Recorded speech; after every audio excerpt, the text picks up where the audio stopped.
Existem tantas peculiaridades em relação ao modo em que a Lua afeta a Terra que é bem compreensível acreditar que existe inteligência por trás disso, que algo a fez deste modo.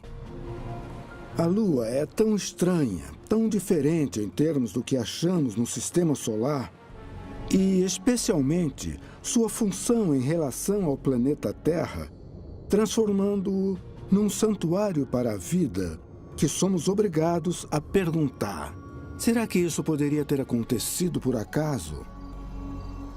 Será que foi colocada ali deliberadamente? Ela foi fabricada talvez por alienígenas e, portanto, toda a nossa existência é um evento planejado. Os teóricos dos antigos astronautas sugerem que o tamanho e a localização perfeitos da Lua podem não ser produto de mero acaso, mas foram planejados por seres extraterrestres na pré-história da Terra. Como evidência, eles indicam relatos antigos que falam de um tempo antes de o objeto celestial existir. Desde o século V a.C., autores romanos e gregos escreveram sobre uma época antes de haver uma lua nos céus.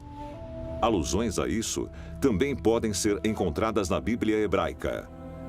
E existem lendas zulus que dizem que a lua foi trazida para a Terra centenas de gerações atrás.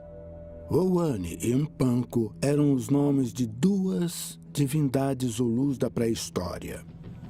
Os Zulus têm uma lenda que diz que eles fizeram a Lua existir.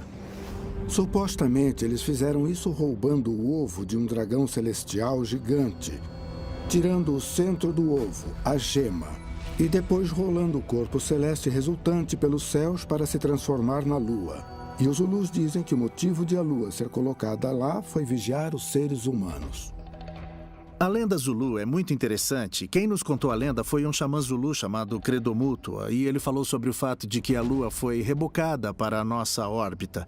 E quando isso foi feito, provocou todo tipo de inundação e cataclismos, e isso mudou o eixo do nosso planeta. E não dá para não se perguntar: será que a Lua poderia ser um satélite artificial? Será que a Lua poderia ter vindo de algum outro lugar e agora é usada como uma base de observação para seres extraterrestres? É possível que a lenda Zulu seja verdadeira, como sugerem os teóricos dos antigos astronautas? Será que a Lua foi colocada no lugar no passado remoto? Talvez mais pistas possam ser encontradas examinando as evidências científicas que sugerem que a Lua é de fato oca.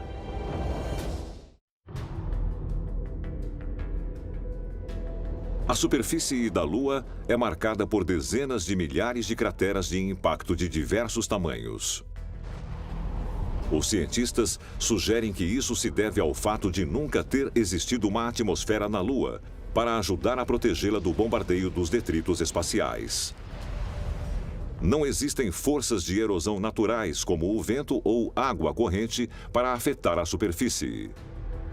E existe pouca atividade geológica para ocultar os danos causados durante a história da Lua. Ao estudar a distribuição das crateras, descobre-se que a superfície está totalmente saturada, isto é, que existem crateras dentro de crateras em toda a escala de tamanhos. Uma coisa muito interessante sobre as crateras lunares é que, mesmo que algumas delas sejam muito grandes e outras sejam muito pequenas, todas elas parecem ter a mesma profundidade. E isso realmente não devia acontecer em um corpo celestial. Deveriam existir variações de profundidade. Então, por que as crateras da Lua são tão uniformes? Isso é muito, muito incomum e não é mesmo explicável em termos da geofísica convencional ou estabelecida. Algumas crateras na Lua não são nem parecidas com o jeito como deveriam ser. Na verdade, são crateras incrivelmente amplas e no local do ponto de impacto, elas são convexas, o que significa que ainda há uma saliência, mas isso não faz o menor sentido. É como se houvesse alguma coisa por baixo da superfície lunar que é muito resiliente e que impede que as crateras sejam mais profundas do que são.